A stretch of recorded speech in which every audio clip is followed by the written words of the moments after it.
새번역 사도신경으로 신앙 고백하겠습니다. 저는 전능하신 아버지의 하나님 천지의 창조주를 믿습니다.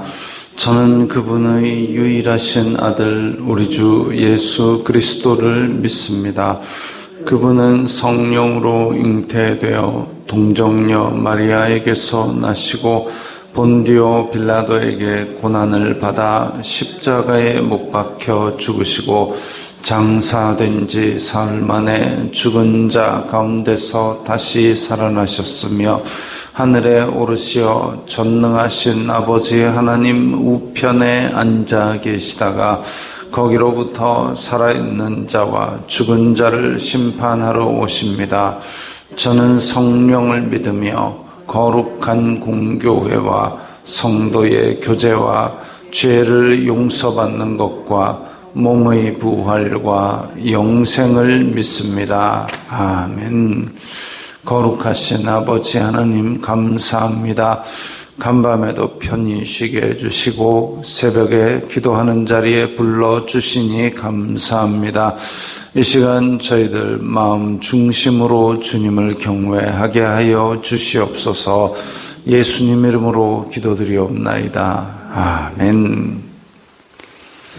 찬송가 531장입니다.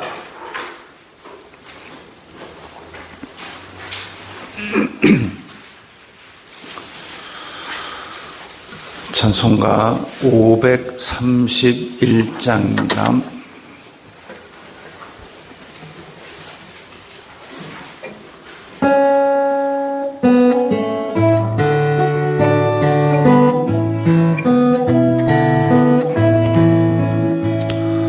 자비한 주께서 부르시네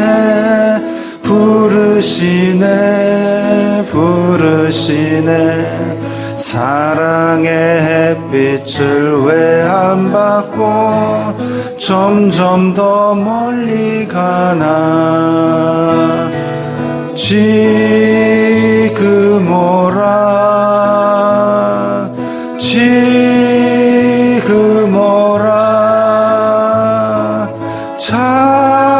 자비한 주께로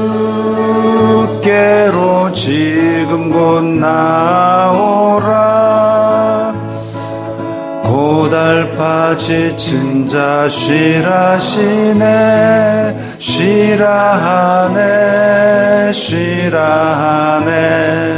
무거운 짐진 자 다 나오라. 쉬게 해주시리라. 지금 오라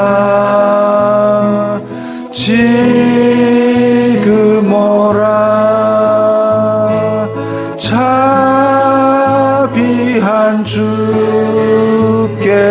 지금 곧 나오라.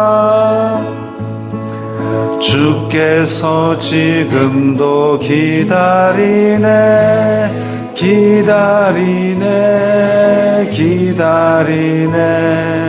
죄짐을 가지고 다 나오라. 어서 주 앞에 오라. 지금 오라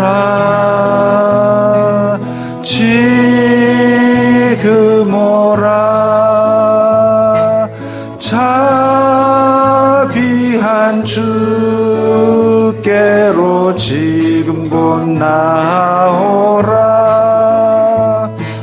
주님의 소리를 들어보라.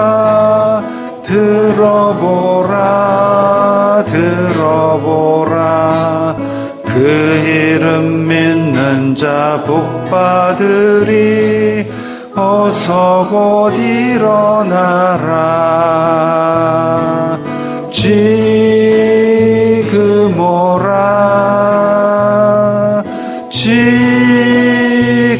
오라 자비한 주께로 지금 곧 나오라.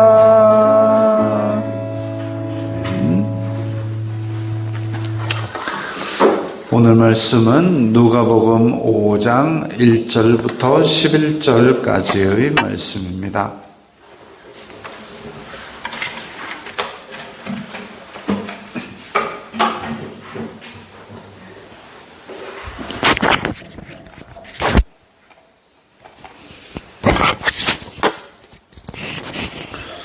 누가복음 5장 1절부터 11절까지의 말씀 함께 읽겠습니다. 무리가 몰려와서 하나님의 말씀을 들을새 예수님은 게네사렛 호숫가에 서서 호숫가에 배 두 척이 있는 것을 보시니 어부들은 배에서 나와서 그물을 씻는지라. 예수님께서 한 배에 오르시니 그 배는 시몬의 배라. 육지에서 조금 떼기를 청하시고 앉으사 배에서 무리를 가르치시더니 말씀을 마치시고 시몬에게 이르시되 깊은 데로 가서 그물을 내려 고기를 잡으라. 시몬이 대답하여 이르되 선생님, 우리들이 밤이 새도록 수고하였으되 잡은 것이 없지만은 말씀에 의지하여 내가 그물을 내리리이다 하고 그렇게 하니 고기를 잡은 것이 심히 많아 그물이 찢어지는지라. 이에 다른 배에 있는 동무들에게 손짓하여 와서 도와달라 하니 그들이 와서 두 배의 채움에 잠기게 되었더라.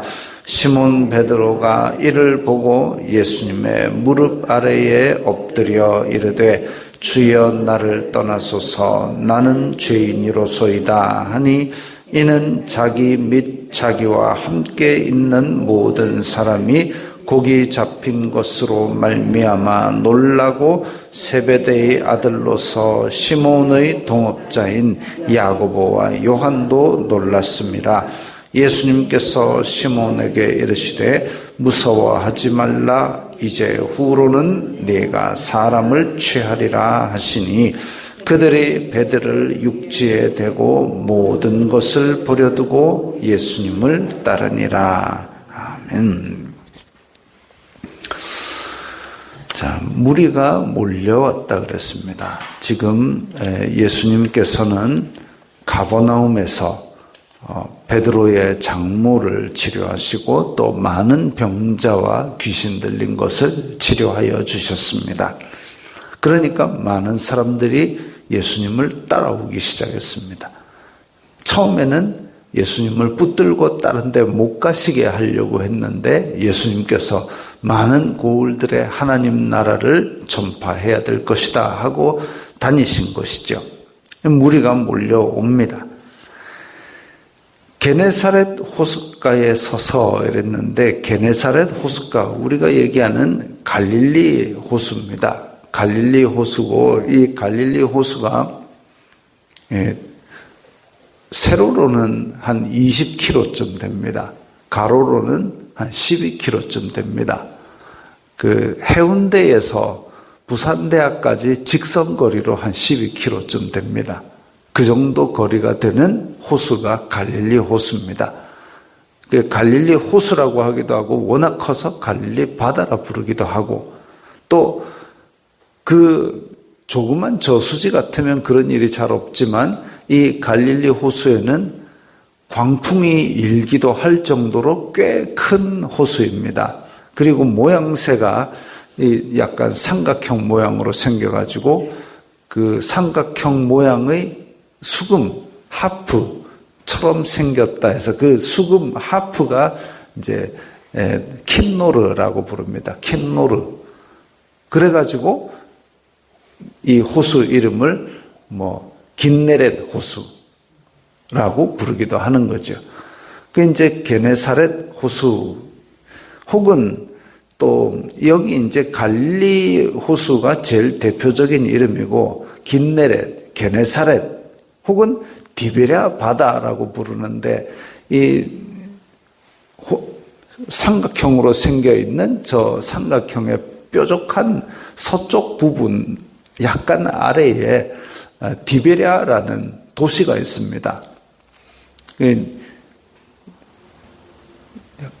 그 헤롯 안디바가 다스리는 영역에서 티베리우스 황제를 위해서 만든 도시지요. 티베리우스 황제님 여기 오시면 여기 기가 막힌 호숫가 리조트에서 묵으세요 하고 만들어 놓은 도시가 티베리우스를 위해서 만든 도시다. 디베랴입니다. 그 옆에, 그러니까 갈릴리 호수의 동쪽에는 헤롯 빌립이 다스리는 도시입니다. 그래가지고 가이사랴 빌립보라는 도시를, 리조트를 딱 만들어 놨습니다. 가이사랴 빌립보. 그건 뭐냐면 헤롯 빌립이 가이사 황제를 위해서 만든 도시입니다. 가이사랴 빌립보입니다. 그래서 이렇게 디베랴라는 도시를 만들어 놨기 때문에 디베랴 바다 혹은 긴네렛 호수, 또 게네사렛 호수, 갈릴리 호수 같은 말입니다. 근데 갈릴리 호수에는 그렇게 이제 시계 방향으로 디베랴, 막달라, 가보나움, 고라신, 벳세다, 그리고 동쪽에 거라사까지 그렇게 여러 지명들이 예수님이 돌아다니신 지역으로 나옵니다. 그 이제 게네사렛 호숫가에 서서 근데 무리가 많이 몰려와서 하나님의 말씀을 들었다 했습니다. 하나님의 말씀, 예수님께서 전하신 것이 하나님의 말씀이라고 지금 누가는 기록하고 있죠. 호숫가에 배 두 척이 있는 것을 보시니 어부들이 나와서 배에서 그물을 씻고 있었습니다. 그물을 씻는다라는 얘기는 고기잡이가 끝났다는 얘기죠. 고기잡이 끝나고 그물을 씻어서 정비해 놓고 그 다음에 이제 어부들은 쉬는 건데, 그런데 지금 고기잡이가 끝났다라는 얘기, 끝난 고기잡이 배를 예수님께서 이거 배 좀 띄워라 해가지고 바닷가에 사람들 몰려오고, 그리고 배를 약간 육지에서 떼서 거기서 말씀을 전하십니다. 말씀을 전하시고, 그리고 나서 4절에 보니까 말씀을 마치시고 시몬에게 이르시되 깊은 데로 가서 그물을 내려 고기를 잡으라. 그러니까 시몬이 밤새도록 우리가 고기를 잡으려고 애를 썼는데 잡은 것이 없지만은 말씀에 의지하여 내가 그물을 내리리이다. 이게 뜬금없이 이루어진 게 아니라 베드로의 장모를 지금 치료하셨지 않습니까? 그래서 이분은 능력이 많은 분이구나를 알고 있었습니다. 그리고 나서 이렇게 하나님의 말씀을 전했기 때문에 그 다음에 이 말씀에 권위가 있다라는 것을 생각을 하고 있었죠. 이게 어찌 보면 베드로의 개인사로 보면 맨 처음에는 베드로 밖에서 역사했습니다. 베드로의 장모를 치료하셨지요. 베드로가 솔깃했을 겁니다. 저분 누구지? 대단한데? 어쩌면 세례 요한이 세례를 주고 그때 세례 받으시고 이랬을 때 세례 요한 따라다니고 이렇게 했기 때문에 뭔가 소문은 들고 알고는 있었을 겁니다. 그러나 자기의 장모가 치료받은 거는 또 다른 일이죠. 그래, 장모가 치료받았다. 대단한 분이구나 했는데 그 다음에는 네 배 좀 쓰자. 근데 공짜로 쓰는 게 아니라 거기 깊은 데로 가면 고기 있을 거야 라고 말씀을 하십니다. 사실 밤새도록 고기 잡았는데 못 잡았거든요. 근데 능력 많은 분이 나한테 고기를 잡아봐 하니까 간 거죠. 예수님께서 공짜로 네 배를 쓰겠다 아니고 값을 치러주신 겁니다. 그래서 베드로가 얘기한 거죠. 말씀에 의지하여 내가 그물을 내리리이다. 그러니까 원래는 자기가 지금 다 하고 나왔다라는 얘기는 고기 잡힐 때는 이미 지났다는 얘기입니다. 그러니까 이제 금을 정비하고 있는 건데, 근데 어부도 아닌 분이 가라 안 할 수도 있죠. 그러나 장모를 치료하시고 이제는 내 배를 쓰시고 점점 더 한 발 한 발 베드로의 삶에 가까이 들어오시는 겁니다. 말씀에 의지하여 내가 그물을 내리리이다 해가지고 지금 아마 베드로 자기 배 말고 친구들 배까지도 같이 가자 해가지고 배를 띄운 모양입니다. 그러니까 다른 배에 있는 친구들에게도 손짓하여 도와달라, 다른 배도 같이 뜬 거죠. 그렇게 많이 잡고 나니까 자 베드로의 장모 영향을 받았습니다. 그리고 지금은 이제 베드로가 영향을 받았습니다. 그러고 나서 뭐라 그러냐면은 무릎 아래 엎드려 주여 나를 떠나소서 나는 죄인이로소이다. 그 말씀에 능력이 있는 분, 그분이 내 삶 앞에 섰을 때에 지금 다른 이야기가 아니라 오늘 본문에 보면 하나님의 말씀을 들을세 이랬고 5절에는 말씀에 의지하여 그 말씀이라는 것을 강조하고 있습니다. 그 말씀 앞에 사람의 실존이 내가 그 말씀을 만나게 되었을 때 나올 수 있는 실존 고백이 뭐냐면 저는 죄인입니다. 입니다.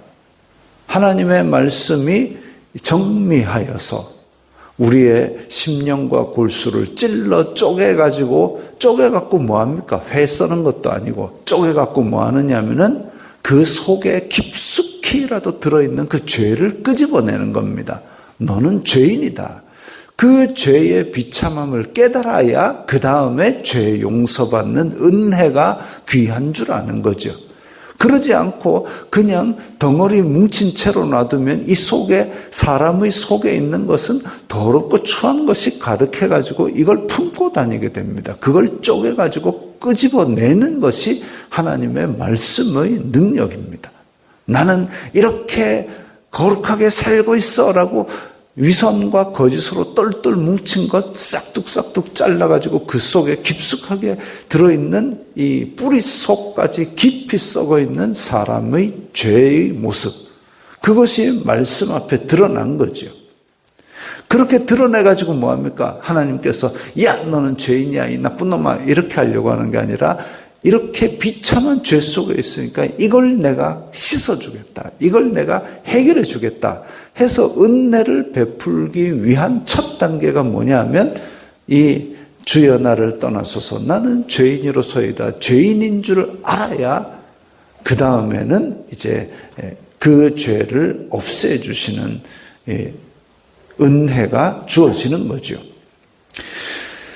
그리고 9절에 보니까 그 원인 자기와 함께 있는 모든 사람이 고기 잡힌 것으로 말미암아 놀라고 왜 놀랐느냐 하면 고기 잡힐 타이밍이 아닌데도 불구하고 예수님의 말씀 때문에 이렇게 놀라운 일이 일어났다. 지금 개인적으로 보면 두 번째입니다. 열병이 의사도 어찌할 수 없는 열병이 치료받았고 이제 내 삶에 들어와 있는 이 고기잡이에 대해서도 전혀 관계없는 분이 깊은 데로 가서 그물을 던져라 해가지고 고기를 잡았고 그래서 놀란 것이죠. 평소에는 일어날 수 없는 일이 지금 한 발 한 발 다가오시는 예수님에 의해서 일어났기 때문에 놀랐습니다.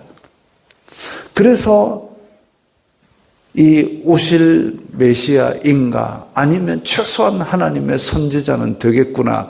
그 앞에서는 나는 죄인입니다. 죄 많은 사람입니다를 고백할 수밖에 없었던 거지요.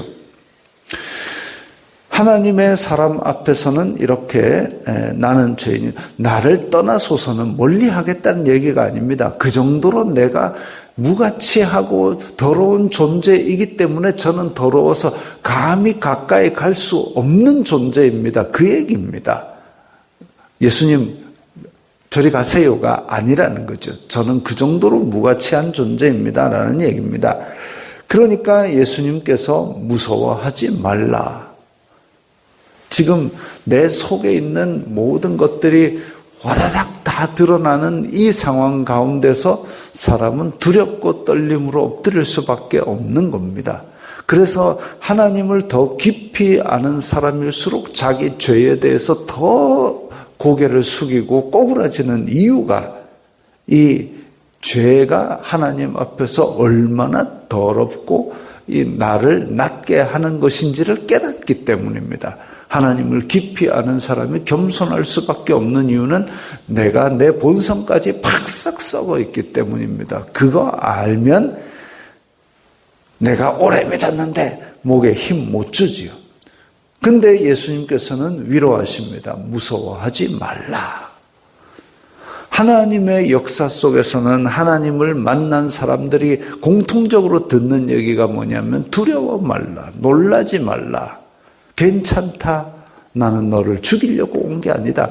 그 대표적인 얘기가 무서워하지 말라입니다. 두려워하지 말라, 무서워하지 말라. 이제 후로는 내가 사람을 취하리라. 이거는 멀리 본 예언이 아니라 부르시는 겁니다. 너 고기 잡는 어부였니? 이제 나 따라가자. 나랑 일하자.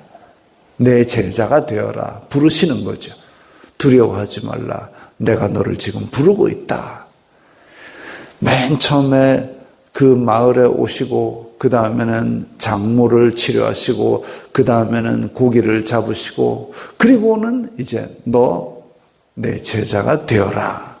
점점 가까이 와서 이제는 삶의 중심을 확 끌어가시는 겁니다. 그랬더니 그들이 배를 육지에 대고 모든 것을 버리고 예수님을 따르니라. 예수님을 따르니라.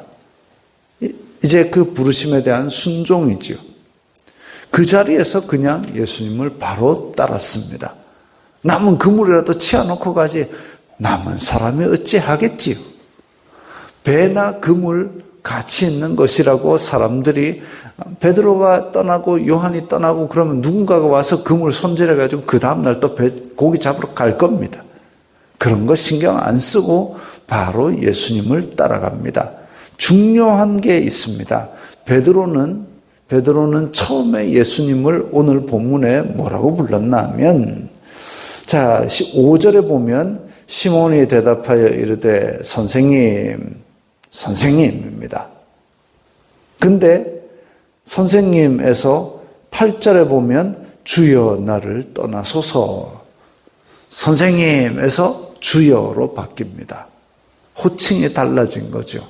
말씀의 실존 앞에 그냥 위대한 성현 중의 하나가 아니라 이제 나를 좌지우지하시는 나의 주인으로 바뀐 겁니다. 그렇게 되었을 때에 이 베드로는 이제 예수님의 제자로서 신분이 바뀌는 거죠.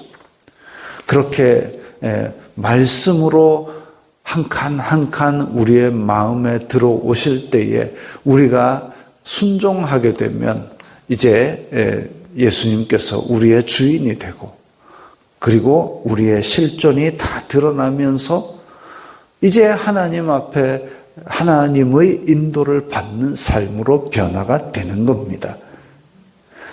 이 성질 급하고 복잡한 이 어부, 가난하고 무식한 어부, 그러나 그 가운데 하나님의 실존을 만났을 때 내 실존이 그야말로 더러운 죄인, 하나님께서 가까이 할 수 없는 죄인인 걸 고백했는데 이 세상의 고관대작들 배웠다는 사람들은 말씀 앞에서도 내가 이렇게 뿌리 깊이 본성 자체가 썩어 있는 사람이라는 것을 자기 자존심 때문에도 인정 못하고 자기 지위 때문에라도 인정 못하고 거짓의 껍데기에 쌓여 있는 경우가 종종 있습니다.